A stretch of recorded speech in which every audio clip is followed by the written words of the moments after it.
Subscribe to our channel by clicking the subscribe button.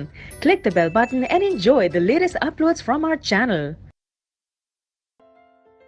Question number 6. What are amphoteric oxides? Give 2 examples of amphoteric oxides. ठीक है, amphoteric oxides क्या होती हैं? जो oxides acidic भी behave करती हैं और बेसिक भी बिहेव करती हैं। तो एसिडिक और बेसिक दोनों ऑक्साइड्स की तरह बिहेव करती हैं, उनको कहा जाता है एम्फोटेरिक ऑक्साइड्स। एग्जांपल्स हैं aluminium oxide and zinc oxide. और जो मेटल्स होते हैं वो जनरली बेसिक ऑक्साइड्स बनाते हैं एंड जो नॉन मेटल्स हैं वो न्यूट्रल एसिडिक दोनों बनाते हैं। बट जो एम्फोटेरिक ऑक्साइड्स होती हैं वो एसिडिक भी बिहेव करती हैं और बेसिक भी। And these are the 2 examples of amphoteric oxide.